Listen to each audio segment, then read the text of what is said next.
Quick heads up, we use a couple of swear words here and there in the podcast. Enjoy. Hey, what's going on? My name's Lee Hopkins. My pronouns are he, him, his. You're listening to the Patterns of Possibility podcast. This is a podcast dedicated to helping you replace harmful patterns with new possibilities. In each episode, we'll explore topics that inspire confidence, direction, and resilience. In this episode, I interview Luke Dentler, who is a food addict. He talks about his unhealthy relationship with food and how he's coping with it. He shares how there's another side to it. It's not just eating less and moving more. There's more emotional components to it. Are you ready? Let's go.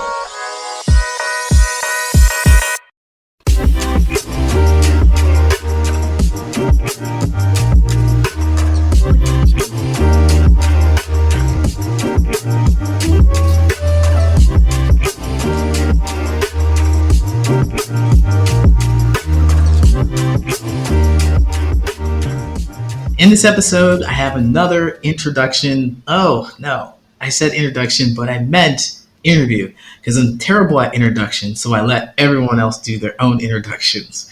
So without further ado, we're going to jump right into it. I'm really excited for you to hear from this guy. Luke, please tell us who you are, what you do, why you're here. Hey, how you doing? My name is Luke. I host a podcast called the Luke Loses Podcast. I document my weight loss. Over the years, I've lost and gained over 400 pounds, and I just can't seem to keep it off. So this time I'm going at it a different way. You know, I'm working on my head space instead of just eating less and moving more, and I figured I'd document it.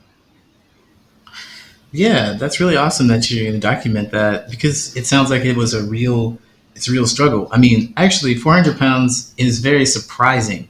And I imagine that there are so many people who go through weight loss and they gain it back, they lose it, gain it back. I know I've definitely done that, but it's been like something like 10, 15 pounds. And even with that, it's kind of like, I don't want to share. I don't want to tell people about it. You know, so what is it about this? What is it about you that decided, well, I'm going to share this with everybody? So I've always had I don't know what I want to call it. I've always had an issue with worrying about what other people think of me. And I don't like to let people down. And I decided if I were to share it on Instagram, if I were to do like a audio journal, that's what the podcast started as, was a journal for myself, so in 6 months when I'm struggling, I can go back and listen to it. But I figured if I put it out there and had the world hear it, you know, it's my accountability. If I tell you I'm losing weight and I'm lying about it, you're going to see it. You're going to know about it. If I run into my cousin on the street or something and he's like, hey, I heard you lost 100 pounds and I'm the same size, he might be like, well, it doesn't look like it. So it just holds me to that level. Gotcha. Yeah. So then it kicks in. It's like, well, I better make sure that I'm a man of my word and I'm going to show everybody exactly what I'm saying. I think I have done that too to start this podcast, actually, because I was dragging my feet on creating a trailer. And so I put a date out there and I've done that and I didn't tell anybody about it. I'm like, oh, well, I couldn't get it out this day, but next day. And then I had a group of friends that I told about this, and I'm like, hey, this is the date. I'm going to put it out no matter what. I'm going to do it. And that was really helpful. It was really helpful to do that. And it seems like people are supporting you with this whole process.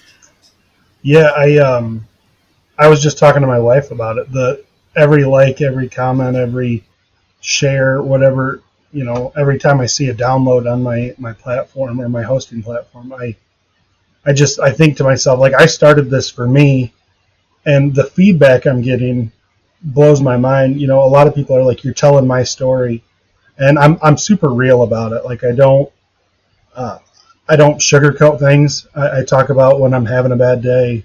I interviewed my wife to get her take on what it's like being with somebody morbidly obese and how her struggles with dealing with me being so big. And I put it out there for people, and that's the main thing, is I want to help people. I don't want them to go through a lot of the stuff that I did. I'd like to cut through the crap, as they say, and make it so. I know with me anyways, I do a lot of Googling. I do a lot on YouTube. I search and search and search. So I figured if I could do this and I'm just a regular guy doing the same thing everybody else is, it might be easier to help somebody along the way. And the feedback is amazing. Like I said, it just keeps me there. It keeps me accountable. I love it. That's really awesome. Yeah, it's so whenever there's some kind of addiction, it points to some loneliness. So I struggled with loneliness a whole lot. That's why I started this podcast. And I was doing all kinds of stuff that just wasn't fulfilling me, wasn't getting that I didn't know how to fix it. And it was connection and community. And actually talking about why I felt so sad really helped me understand it and fix it. So instead of drinking my feelings now, I talk about my stuff. And it seems like that's what your podcast has been for a lot of people. Yeah. So talking about the addiction, I'm in a program. It's a 12-step program, and it's designed for overeating, any kind of food issues. Whether it's bulimia, binge eating, restricting your calories, and it's amazing. I join these rooms on video chat, and I've been in rooms with like 300 people, and they all know what I'm going through. And I am a food addict. I love binge eating. I'm obsessed with it. From everything from like the feeling of chewing, swallowing, sitting in my stomach, I'm obsessed with it all. I absolutely love it. And I'm an emotional eater. I'm everything. If you were to ask me about, what is your food disorder, I think there might be one or two that I'm not. So wait, hold on just a second. This might be a great opportunity to educate my audience about this, and educate me rather, not just my audience, because you say that. Well, first of all, I'm surprised at this 12-step program, but I probably shouldn't be. There's 12 steps for everything. Yeah, everything. So overeating and bulimia, I understand what those are, and you talked about some emotional eating disorders, and I'm a little confused because you said you're an emotional eater, binge eater, and there's other disorders. Like what? Yeah. So how are these categorized? They're not all considered disorders. Like food addiction isn't really a thing if you ask somebody in like the medical field, but binge eating is, and binge eating is a part of food addiction. So binge eating is where you just overeat, you indulge, and you feel that miserable feeling. Everybody's done it probably once in their life. They had that extra slice of pizza that made them feel too full. Restricting, that's one thing I was doing before with the times I've lost weight before. I would restrict my calories. So I would eat bare minimum. And for me, restricting leads to binging. So when I cut all those calories out, when I do slip up, because I'm going to slip up, it's bad. And I binge and overeat, and then it goes from 1 day to 2 days to now I'm done exercising and trying to lose weight. I'm back to my old ways.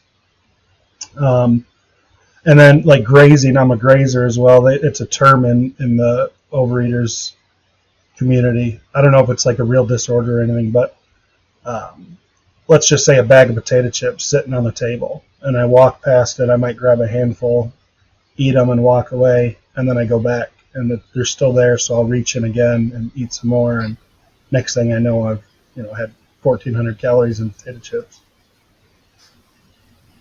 Gotcha.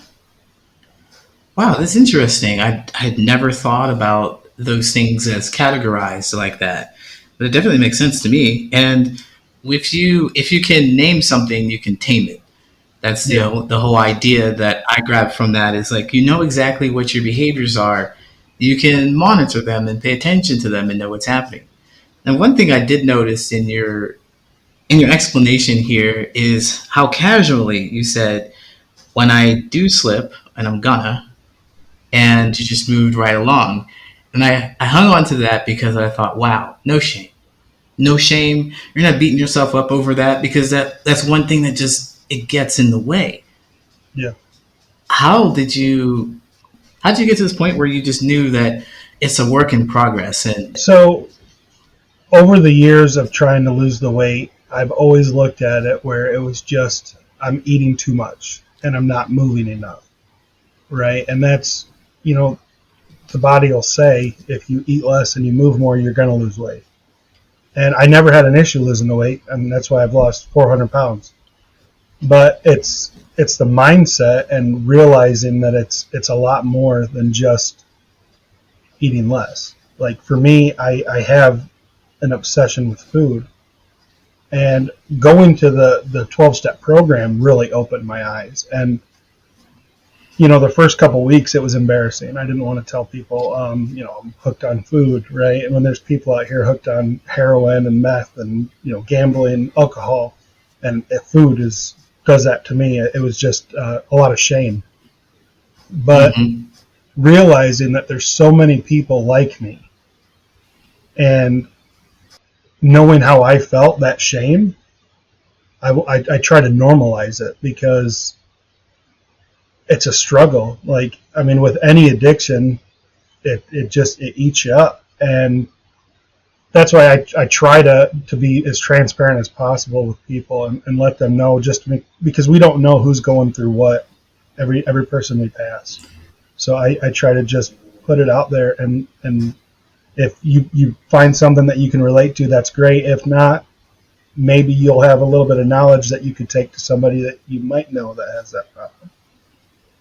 Yeah, I like that mindset that you're talking about. Is definitely a freeing mindset. It doesn't sound so much like you are concerned about what people think about you when you make that statement. It's like, yeah, I'm Not being anymore. me.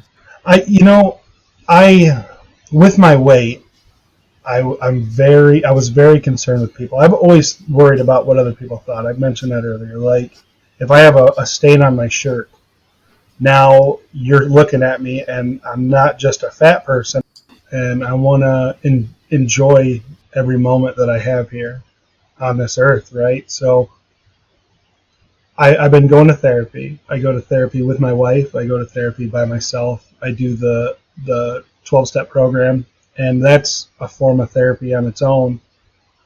And with the podcast, getting the feedback from the people that say you're telling my story, or thank you for sharing this, it means so much.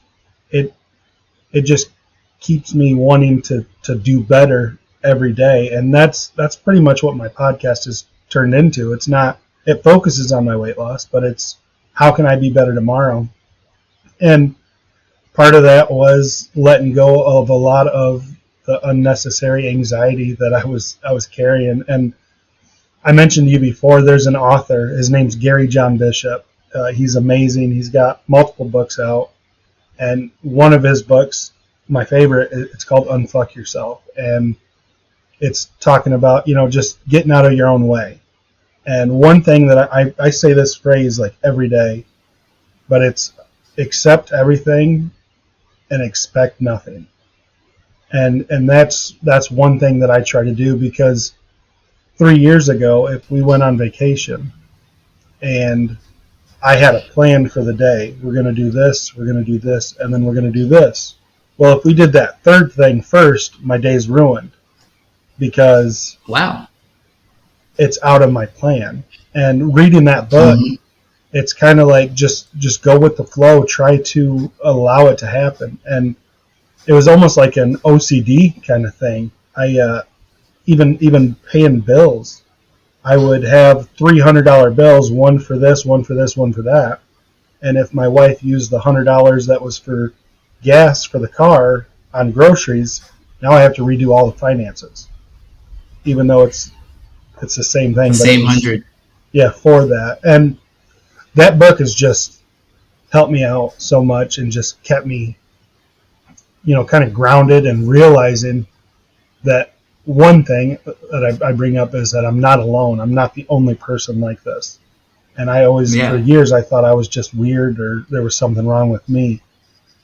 But knowing that there's other people that struggle with these same issues, it's a lot easier to work on myself, knowing I'm just not the bad seed, Yeah, exactly. It's like you don't have to really be ashamed of what you're experiencing, because there are other people who have the same thing. This is not a unique thing to you, and it feels more comfortable being around. I mean, you can be yourself Yeah. always because you're getting support from other people. Getting support from other people that it kind of encourage you, because all you were doing initially was being yourself and reporting it to people, using them to kind of keep you accountable. And now it's more like, well, you are still being yourself and you're happy to provide something. It's always about this internal, looking internal and providing something that's going to benefit you. So it's not that you're pressured into doing anything, because I think that's where shame is. It's like, well, you're not doing this podcast out of shame or anything like that. You're doing it to combat it, and you're showing exactly who you are, and people are gravitating to you because of that. And that's one of my core beliefs. I think that as soon as you show up authentically as you are, like experiences and all, like ups and downs, ins and outs, then people come and gravitate to you. Yeah. Real quick on that, like I wasn't honest with myself. I wasn't honest with other people. I was a liar and a manipulator for a lot of my life. And I don't have an answer why things clicked the way they did. But I went to the doctor and, they told me this is what you're going to need to do when you have a heart attack. This is what you need to do when you have a stroke. They didn't say if, And then I started looking at things deeper with myself. And I think that 12-step program played a big role, because it's not only food, it's my whole life. What have I done wrong? And I say wrong with quotes because it's not wrong. It's just how I was. It just is. And yeah. What can I do to be better? Like I was a couch dad. I say couch dad a lot. Like my kids would want me to come play, and I'd be like, well, no, I'll watch. Or my wife wants me to go dancing, and I don't want to go because I'm the fattest person in the room and she's gorgeous. Just different things like that. And we talked about dishes before we started recording, and I would clean the house good enough. And then when my wife gets home from work on the weekend, it's cleaning day. Mom's home, so let's deep clean the house. And I thought to myself, well, she does it so much better than me. And I think that was like a form of manipulation, trying to get out of doing the work. And once I realized all these things, especially with therapy and then the 12-step program, it just it's a wake up where I want to do better. I want to be a good husband. I want to be a good dad. I want to be a good person. And realizing that it was like a switch was flipped, and I could see all the things that I did that were negative in my life and negatively affecting other people around me. Yeah. I really gravitated to the fact that you talked about being a liar and a manipulator, because I feel like, well, I know that's exactly what I did. I did the same thing as well. And I think that it's within that inauthenticity that it happens. For me, I was so busy trying to make sure everybody was happy or satisfied in some way, whatever I could do to provide that. I gave them whatever I thought that they wanted. And I would be whoever I thought that they wanted me to be, which was not real, which was not truthful and everything. So in that way, that you said that showed up for you within your family dynamics. So we're talking about doing the dishes or cleaning. So it's manipulation, just like not wanting to do dishes because I wasn't quite clear on that. So over the years, I realized, like with therapy, this really stuck out for me. Growing up, my mom would want me to clean my bedroom, and I would not clean it over and over and over again. And finally, Mom would clean my room for me. And I realized that, so I knew I just don't have to clean it because Mom will do it. Or different things like that. Like I would use my mom because I'm the baby, and I figured out early that I could say the right thing and get what I wanted. One thing sticks out is a skateboard. I've never been good at skateboarding my whole life, but I wanted one. I wanted a skateboard so bad, and Mom was like, "Luke, that's a lot of money. I'm not comfortable paying for a skateboard for you. You're probably not going to use it." I'm like, "But Mom, I'm gonna." And I threw this big scene, and Mom did. Mom ended up buying it, and she put it on her credit card. So I'm costing her money, and there it sat in my room. I hung it on the wall because it looked cool. So so this is like the first time I've ever talked about it with anybody besides my therapist and my wife. But my dad, he was a great dude. He'd do anything for anybody. But he sat at the table, he drank his diet soda, and Mom did everything. Mom would bring him his plate. Mom would take his plate back to the sink. And, my dad worked his fingers to the bone up until he couldn't work anymore. And I feel like Dad thought that was himself contributing to the family. And I've always seen it like, the man makes the money and the wife does everything else.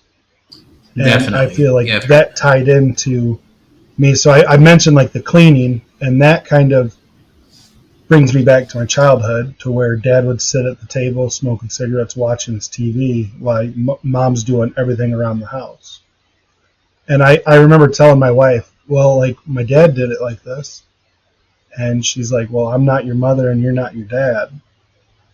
And that's one of the clicking moments, is like, to be in our relationship, it's not a 50-50. We got to go 100-100, and we're not our parents. So seeing that kind of stuff, like the manipulation that was back then, and the lying, like, I remember getting mad at my mom about something and saying, well, it's because you did this, that's why I did that. And I see those things work, and that's where my manipulation started early on. Yeah. Well, yeah. I mean, you were kind of conditioned where you didn't have to take responsibility for some things, and you knew how you could get your way. And why not do the thing that benefits you? Like, if you don't have to clean, if somebody's going to do it for you, then heck yeah. I mean, it only makes sense to me. It only makes sense that as humans, we go for the path of least resistance. Yep. So you decided that that you weren't going to be that way. I like this idea of being 100-100. Yeah. So that means you show up authentically all the time. So that's why you're able to talk about what's going on inside your thoughts and feelings. I was in a room in Clubhouse, and you and we met on Clubhouse. If anyone out there's familiar, it's an audio platform where we're talking. Well, I met you there, and I was in a room that was talking about how some men are not able to be vulnerable with their wives because their wives will take this information and throw it back at them, or they expect them to not have any feelings at all. Like, you can't be crying, you can't be weak in any way, because I need you to be rock solid. Yeah, rock solid. It doesn't seem like that's the thing that works for you. Mm-mm. So, and that, going back to the way I was, is that's what I always try to portray myself as. Like a big tough guy, and not show emotion. But I'm a super emotional person.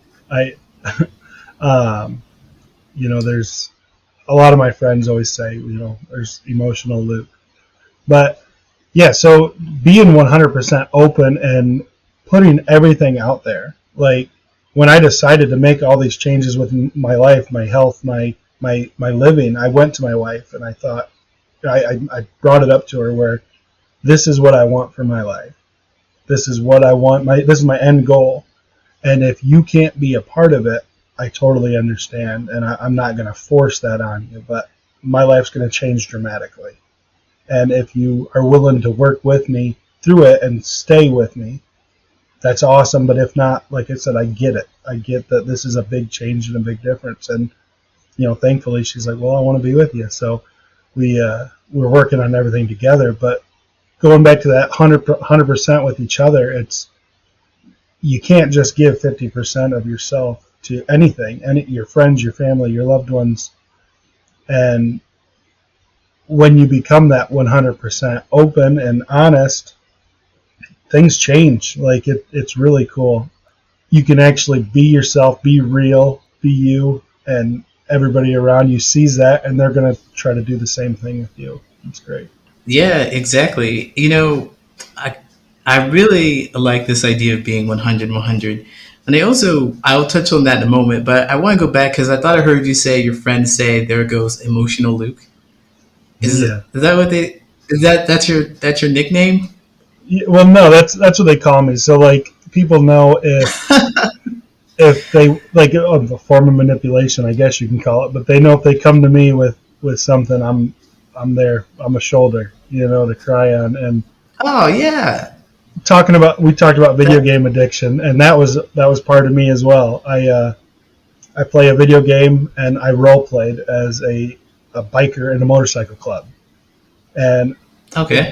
it's pretty amazing. I'm not going to go into detail with it, but I played as a president in this motorcycle club, and people would break the rules, and they knew that if they came to Luke, I would, maybe let it slip because they're like, well, this or that, and I get emotional. I Ah, feel you, I get it. So we're not going 'cause to you can punish you. empathize with people.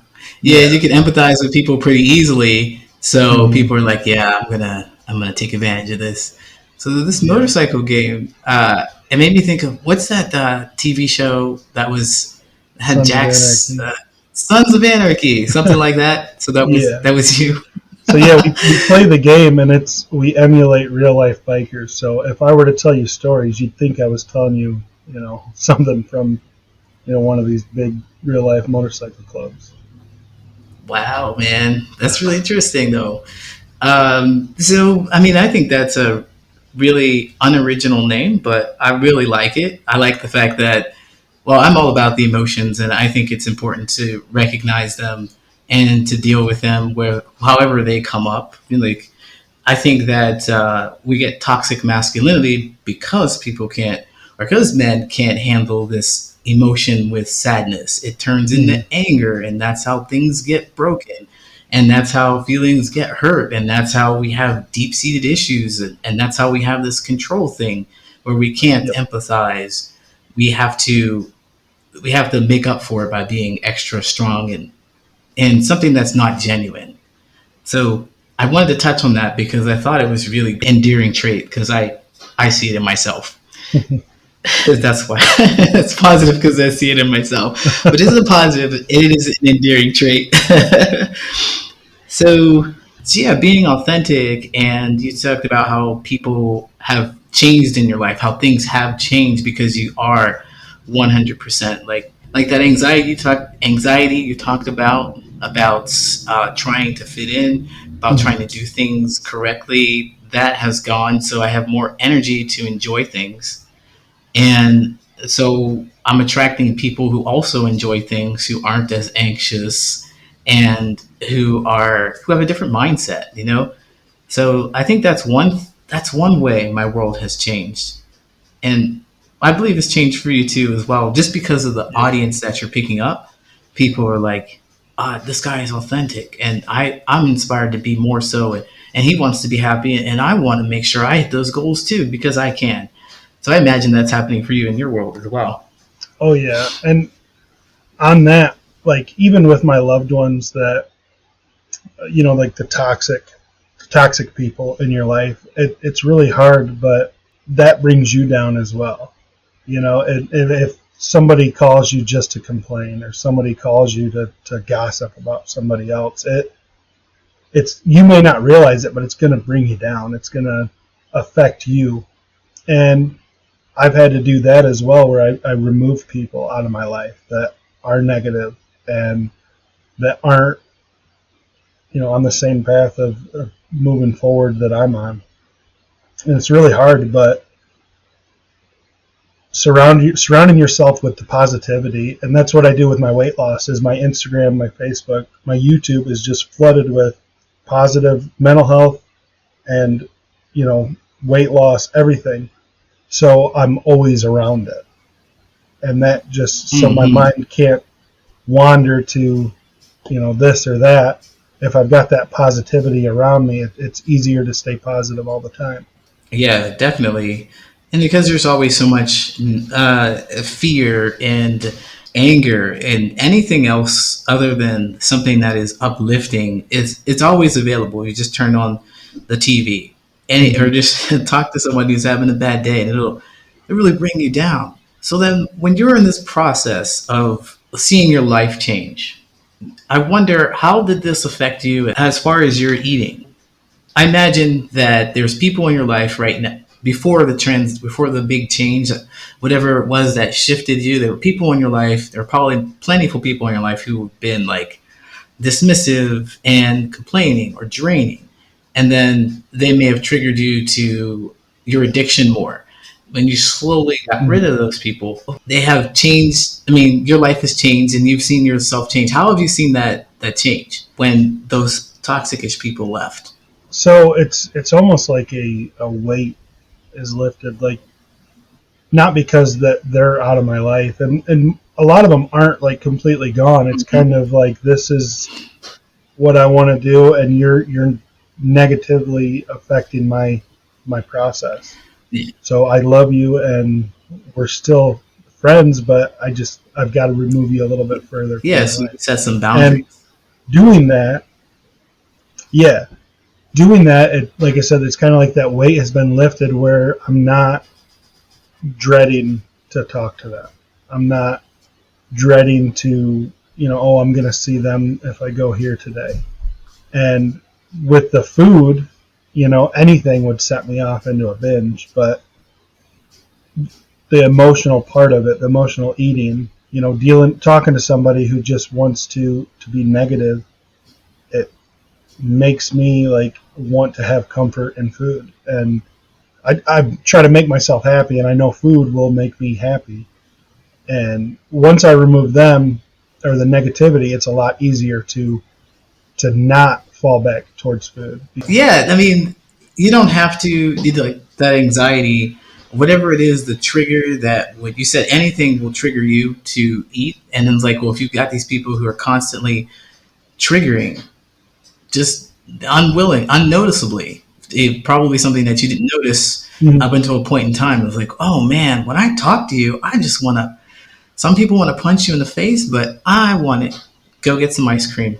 And like this whole conversation has to Yeah, stop because every time I see you, yeah. it's not healthy for you. So you just put those boundaries up to make it feel a little more comfortable. So um, I'd imagine for the people that you put boundaries up for, you had a slow process. Was it?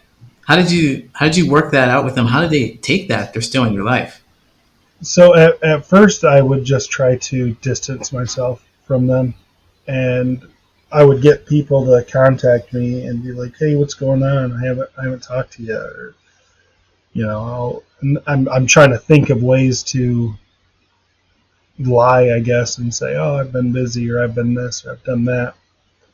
But I finally told them, like the same thing I told my wife: "This is what I want for myself." And again, I love you. You mean this much to me. But I would say something like, "There's nothing wrong with you as a person, but it is, for me, it does set me off, and it puts me in a mood, and I don't want to be in that mood anymore." And yeah, that's it. Most people took it well. There's a couple people that got offended, but for the most part, it was like, people want me to be happy. People want me to do good with my life.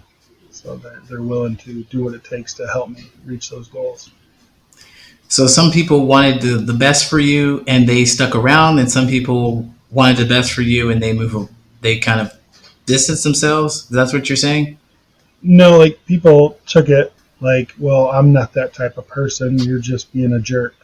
They decided to remove themselves from my life.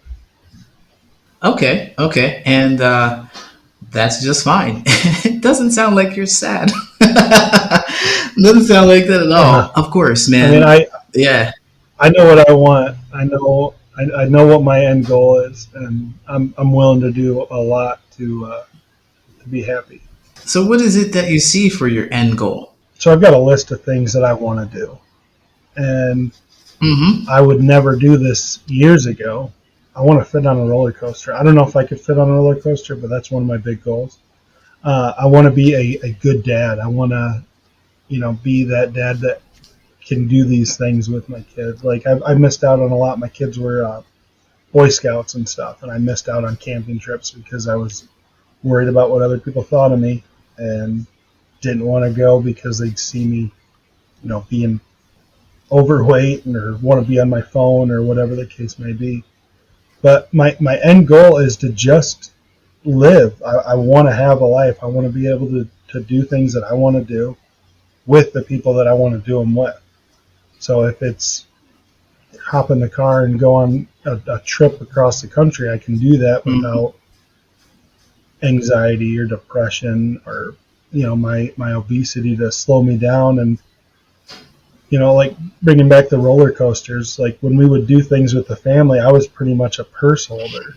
Like I would hold my wife's purse and she would go do things with the kids. And I don't want that. I want to be in the action with everything, and I want to be happy and love myself. That's a big one. I want to be able to say that I truly love who I am. I think that's beautiful, man. That's beautiful. I was waiting for something like that, the love yourself part of it. Because you're so open and honest, and I heard that you said that you were a liar too, and I appreciate that you just call it exactly as it is. It's no twisting it and saying that, well, sometimes I bent the truth or anything like that. It's like, no, you're really looking at things objectively, and I think that has to be part of how successful you are with this on your journey. How long have you been on this journey? So I October 4th of last year was the date that I was like, I need to make these changes. And I went to the doctor in September of last year, and that's when they were telling me all these things. And I had to go back to the doctor for a follow-up. She was like, I want you to get blood work. I want you to get a sleep test. I want you to get a stress test. And I didn't do any of that stuff. I was just, oh well, And I went back in, and I had gained like 6 pounds in a month. And I was like, man, at the rate I'm going, this isn't going to end well for me. So, yeah, she mentioned the binge eating and the food addiction, and I looked it up. And October, like I said, October 4th was the time where it was like, I need to make changes, or my wife's going to bury a husband, my kids are going to bury a dad, my mom's going to bury a son. I need to be here for them, and I want to do it myself. Like I don't want to be dead in 10 years. I don't want to be dead in 15 years. I want to live a happy, healthy life. And Right on. let's do it. Right on, right on. So then cue the book, the Unfuck Yourself book. I'm thinking, all right, now that how did that come in? Because your journey, I thought it was longer, but it's quite recent. You're a man of action. Well, the book I've actually known about for like 3 years, and on my last weight loss journey, I took it in and was listening to it, and then I got the book to have just something to spend my time, because I didn't want to, if I'm listening to the audiobook or the podcast or whatever, because he's got a podcast as well, my mind might not be in it fully. So once I got the book around October, and actually took the things in. It just, like I said, it's so hard to explain, but it's eye opening. Once you let your guard down and you can actually look at yourself, it's easy to see the things that you want to work on. And when I was reading that book, the things that I've heard over and over, because I've listened to the audiobook probably 10 times, and it was kind of like background noise. But once I actually sat down and went through it, I was able to say, well, yeah, I do that. I do this, right? I think like that. And yeah, and he's got other books. He's got one that's Stop Doing That Shit. It's a workbook for stopping the unhealthy habits. And I did that, back in probably December, and that was the first time I ever did that. And then I've got all his books now. And you said earlier in the podcast, accept everything and expect nothing. And you said it's really been one of the things that helped you and it changed you. The foundation, like it's like one of those more important lessons that you've taken from his book. So how is that? How has that shown up in your last few months? Have you been doing this for like 6 months, right? Yeah. So one thing that really sticks out. So when I lost the weight the first or like the last time when I lost a bunch of weight, we went on a family vacation and things were going wrong. I say wrong, but they weren't going the way that I wanted them to. And my wife, I had told her about that quote, and she pulled me aside and said, "Is this really what you think that quote does for you?" And it was kind of like I took a deep breath and I realized that I needed to loosen up a little bit because I was pretty high strung. And this time around, since October, it's been that where I try to just let anything happen. I was a very pessimistic person most of my life, and that was because I didn't want, if good things happen, it's a good thing. If bad things happen, I'm ready for it. And now with that quote, accepting everything, no matter what comes my way, there's nothing I can do about it to change it. You know what I mean? Like if something negative happens to me, I can't do anything I can't fix anything that's already been done. I just have to move forward and fix it from there. So I've been doing that with everything, and then expecting nothing. Before I was, this is how the day's got to go. This is what we're going to do. This is the plan. And when things didn't go that way, the day's ruined, the week's ruined, the month could be ruined. And now it's just go with that flow, and we'll do what we can. Things happen. So let's just enjoy it. It's like I enjoy the right now moments a lot more versus the end goal. So let's say if we wanted to go to the zoo, I would enjoy everything instead of just the zoo portion of it.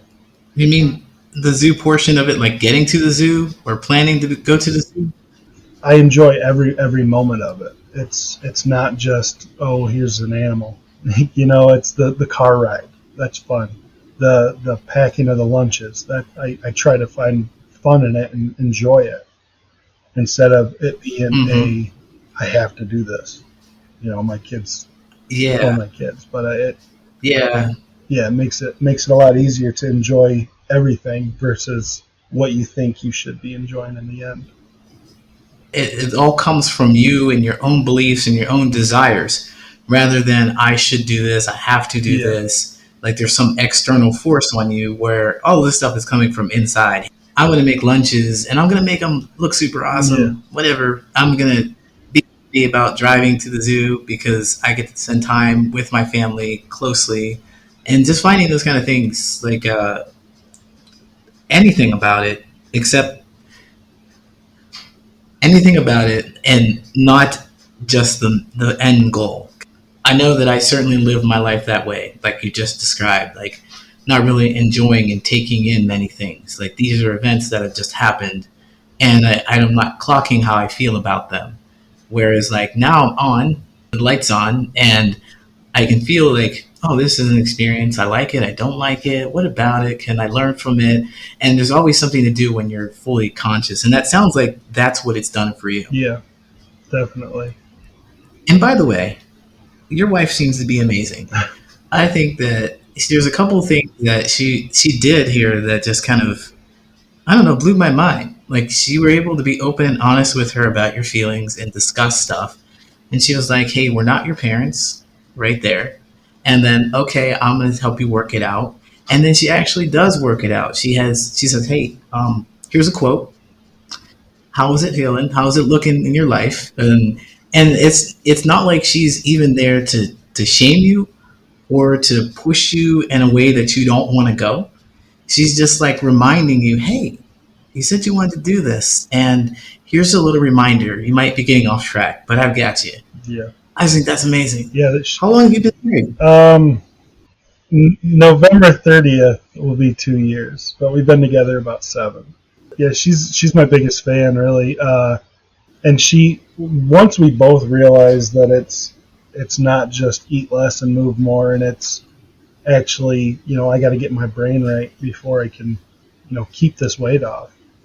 I remember Thanksgiving. We did Thanksgiving here, just us and the boys, and I would finish my plate, and we were waiting for the kids to get done eating, and I would reach over and grab this, or I'd reach over and grab that. And afterwards, my wife brought it up to me. She's like, I could see a look in your eyes, and you were looking at everything on the table, like just. She said it was like I was almost in a trance looking at these things. And she was like, hey, let's go sit on the couch. And I knew she was just dragging me away from the table. But it worked, and just little things like that. Like when my anxiety comes and I start to get a little bit of an attitude, she'll pull me aside and be like, I don't know what's going on, but we got to get it in check. We're, you're in a sour mood. The kids can probably see it. I can see it. Take your time. I'm going to go back out there, and you come out when you're ready. Yeah, she's definitely one of my biggest supporters, and she's pretty amazing. That's fantastic. Yeah, because we need that we need the people to rein us in. That's why we are so wired to have connections. There are things that people can see on us that we just don't know. We're not conscious of. You were unconsciously slipping into some behaviors that you've had before. Mm-hmm. And she was like, hey, you wanted to change those. So I've got you. Yep. And we started the couples therapy, and I recommend that to everybody. And any kind of therapy. Before I was like, nah, I don't need that. Mm-hmm. But now it's like, it's crazy. And I made a joke the other day about I didn't need therapy until the barbershops got closed down because of COVID. Because I would tell my barber everything. But her and I, we weren't in a good place last year. She has told me that she was just waiting for the kids to be old enough to file for divorce. And wow, I mean that's a motivator too. But I now going back to that 100%, our relationship's never been this good. Even like in that honeymoon phase in the beginning of our relationship. Like now we're a team. I absolutely love every moment I get to spend with her, and it's therapy. It's cliche. Therapy saved my marriage, but seeing all the things that we needed to change, and she's working on a lot of stuff for herself as well. She's a very stern mm-hmm. person. She doesn't show a lot of emotion. Oh, okay. So total opposite of me, and we're both working on these things together, and I see a change in her that's amazing, and hopefully she can see the change in me that's the same. Yeah, absolutely. I mean, you have to be there for each other, wired again to help each other and to be there with each other. Definitely pretty shocked about the divorce thing. I was really surprised, but I'm seeing you on the opposite side of it. I don't even know you really, but I'm seeing you on the other side of it, hearing so many great things about your wife. It sounds like you have started to really take it seriously and be serious about this therapy. That's what I mean. Yeah. Because I know that therapy doesn't work for all couples, and yeah, sometimes it doesn't, but you really want to make it work, and it just shows. And it shows that you can. So, yeah. Wow. Have you had any couples like talk to you about this since you interviewed your wife? Have anybody reached out to you, said, hey, we're having some issues. What do you recommend? Or yeah, I've had a couple people, just ask me questions, not as couples, but they say, oh, my wife or my husband. And I've got a folder in my phone that's full of tips that my therapist has sent me. And I've done a lot of research on it, like going back to the Google thing. I love looking stuff up. So I was like, well, I've got this information I can send you. You can do with it what you want, but I recommend, seeing a professional because I'm far from it. But right. Yeah, just little things like in the interview that I did with my wife, a lot of it was like, what do you do if your spouse is, a binge eater, a food addict? How do you take it? What do you say to them if they don't know that they're addicted to food and you feel like they may be? Like, and it's kind of Oh, like an alcoholic. How do you approach an alcoholic and be like, hey, I think you have a problem, So just figuring out the words to say and how to go about it. But yeah. I don't know about her. She's never said that she's had anybody reach out. But for me on the page, yeah, people sent me a message and just how do I say this or how do I say that? So yeah, so what do you tell them? Me, I would just tell them that I heard about this thing, and that's what I do with my 12-step program. Anybody that I don't try to.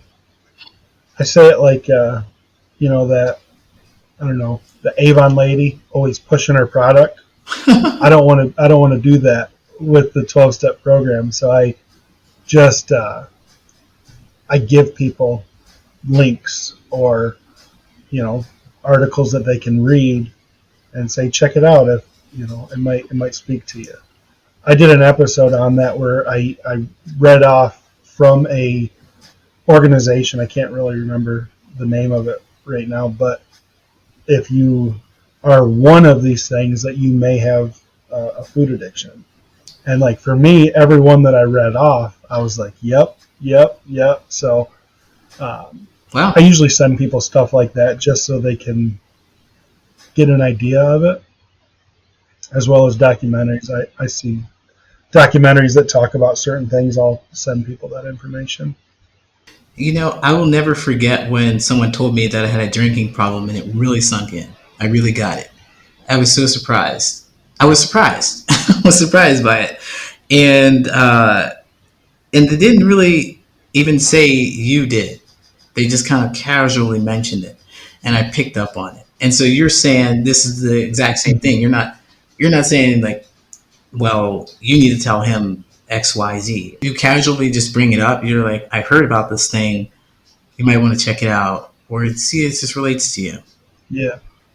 People don't want to change unless they want to change. So I guess how I think of it is, if I can have you think that it was your idea, you'd be more prone to do it. Yeah, But if I were to tell you this is what you need to do, I mean, it's just some guy telling me what I need to do. So if I can send you the stuff that might click something in your brain, then you might think, well, maybe I do have an issue with this. yeah. And it feels more comforting. Of course, it's your own idea, but also more private to come to that realization. Like Mm-hmm. whatever it is, you don't have to have this experience in front of another person, and you might feel more shame because here it is. Yeah, And then you're gonna dig in. You're like, well, I'm not that. That doesn't apply to me, and go into this denial and just kind of ruin the whole healing process.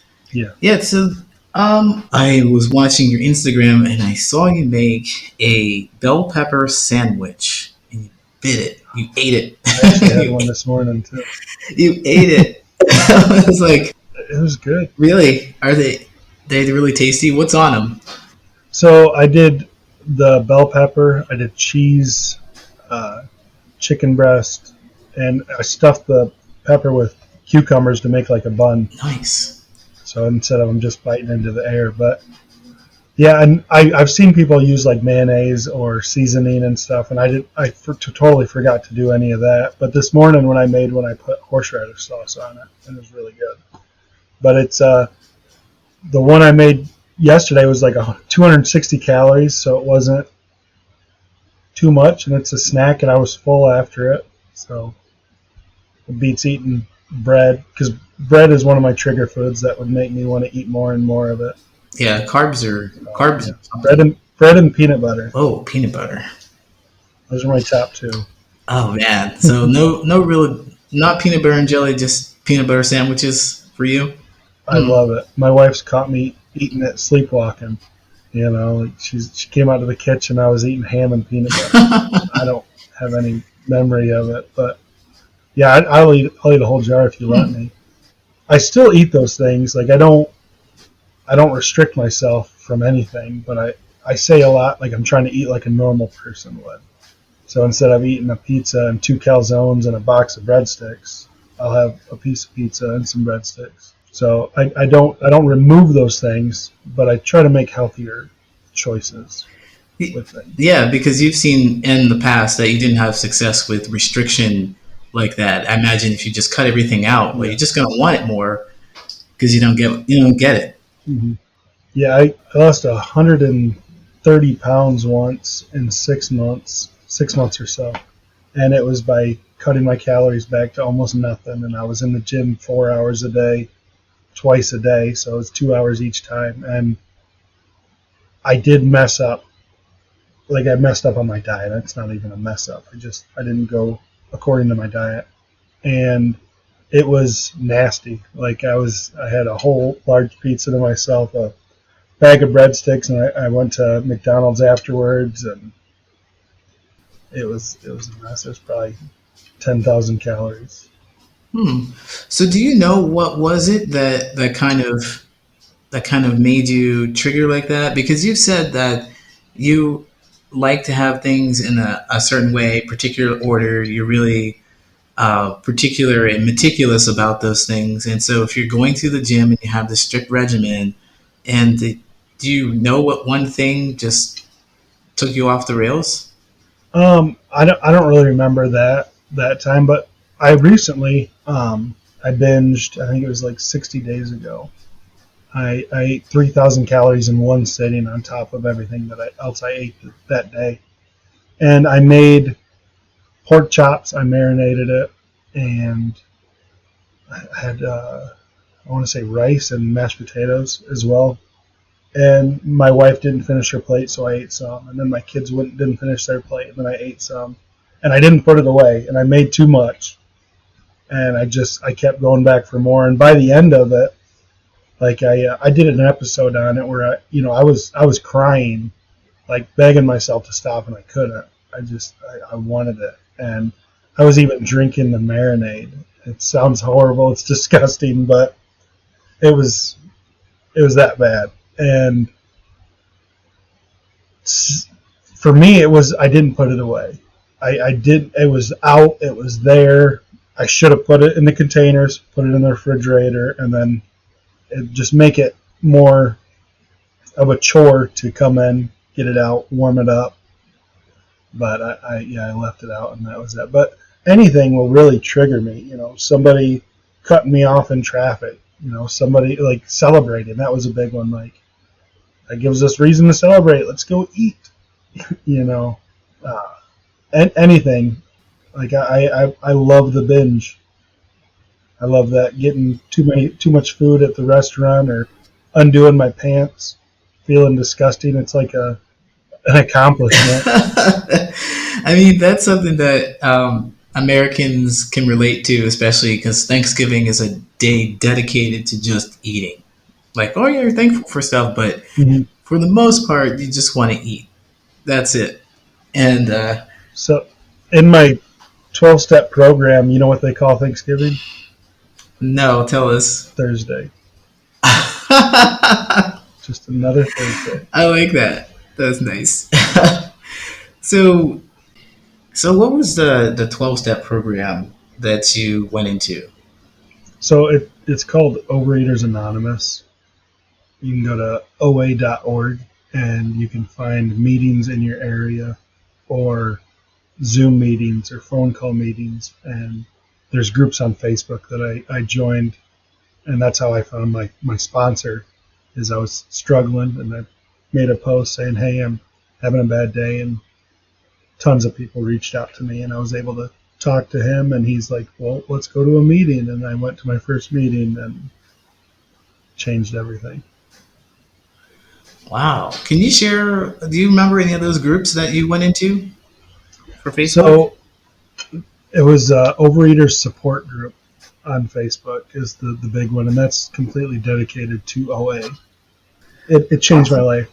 And if you've got an issue with food, any issue, like I said, the bulimia, anorexia, overeating, there's somebody there that you can relate to and that can help you through it. Fantastic. Thanks for sharing that. If I also wanted to reach out to you on Instagram, I could do that too. Hmm. So he said it's out. He's out there. He's out there. If you want to chat with him, he's available. Send him a text, and he will definitely be supportive of you. I mean, you've heard it. With your journey, I really appreciate you coming on and sharing and educating us about this. You know, help other people feel less alone and less shame about this, even if it's not something that they're dealing with. They can recognize it and recognize that it's real and not shame another person for it. You can hear another person's story. I mean, it's really hard to judge them because you can empathize with what they're doing and how they're feeling. Hmm. I'm going to ask before we get out of here, is there anything that you want to share with the audience about your journey? Anything that you'd recommend that they do? What if I had a friend who was suffering? I already mentioned that to you, and you said a couple things, but do you have any words of wisdom for anyone out there? Well, as for like being a food addict or a binge eater, I always recommend counting your calories before you even change anything, just so you can see where you're at. It makes it, like, seeing it makes it more real to you. So, like, for me, I counted my calories and I was averaging about 7,000 calories a day before I made any changes. And seeing that and knowing, what my calorie intake should be at my height and weight, it kind of blows your mind seeing that you were eating that much, or how easy it is to eat that much. So yeah, I always recommend just count your calories and being honest with yourself. That's a Mm-hmm. big one. Once I was able to be honest with myself and not, try to lie about the situation, or, you know, try to be portrayed as something I wasn't, it was a Mm-hmm. lot easier to work on myself because I knew what I needed to work on. Yeah, exactly. So measuring it out, essentially being able to see it in front of you, making sure you can actually see whatever the issue is, like name it, attain it. You can see what the calories are just very important to get out externally. So your podcast. So we talked about it just a little bit, but where can I find your podcast? I didn't even think I asked you what the name of your podcast is. Can you tell us? Tell us about this. Yeah, so I say I'm a loser, right? So it's the Luke Loses podcast, and it started off as, my journal. I'm writing my because I hate writing, so I was like, well, I'll do audio, and I was just documenting my weight loss as I go along. And then once the people started contacting me saying, "Hey, you're telling my story," I was like, "Well, man, I'll make it into a podcast and see what I can do with it. Help people how to go about it." So it's evolved from being just about my weight loss to being better. I say that a lot, as like, how can I be better tomorrow than I was today? And I try to bring people on and interview people that are can add value to, tips and tricks of, losing weight mainly, because that's what I'm trying to do. But it's so much more than that. I had a buddy of mine come on who has some resilience training. He's in the Army, and we talked about goal setting. And the goal setting, it's wrote for the military, how to goal set within that with what you want to do. And I can use it for my weight loss, but I can also use it for if I wanted to start a business, or if I wanted to build a house. Like, I could implement this style of goal setting. Yeah, just being better, and that's part of it. So the weight loss, like I said, it's not the like my show. It's, loses, but it's so much more than losing weight. It's on most of the platforms. You can find me on Instagram at the Luke Loses podcast, and on Facebook, I believe it's just Luke Loses. But and then I've got a website, the www.lukelosespodcast.com, and that'll have links to all my stuff. All right. And of course, all that stuff will be in the show notes for you as well. So, Luke, I want to thank you again for spending your time coming on the show. And, I would love to talk to you again some other time. I like to hear how your progress is going and how, people have reached out to you. And I'm so curious about, people's journeys. And I'm really glad to get a peek inside of your life. So, thanks. Thanks for having me. I really enjoyed it. All right. All right. I'll talk to you soon then. Take care. Luke continues to fight hard to break this pattern of behavior, and he's working and working and working at it. The important thing to note here is that we're always going to be working on ourselves in some way, some capacity. That's why we are around. That's why we're alive. It keeps us going, keeps us engaged and interested in our futures. So it's inspiration to do that. He's not doing it on autopilot. He is functioning from a mindset to actively notice and change his behavior. Man, can't get any better than that. Thanks, Luke, for coming on the podcast. I really enjoyed talking to you and learning more about Overeaters Anonymous and the steps that you took to get where you are. You are so open and honest, which is something that I really cherish and I hold true and near and dear to me. So I hope to see you do well, and I hope more people support you and you inspire those people as you move forward in your journey. My name's Lee Hopkins. My pronouns are he, him, his, and you have been listening to the Patterns of Possibility podcast. If you like what you're hearing, like, subscribe, and share. Follow me on Instagram at Patterns of Possibility. I go live Thursdays at 6 p.m. Central Standard Time, and you can find me at Patterns of Possibility on YouTube, LinkedIn, and other social medias. All right, until next time, take care.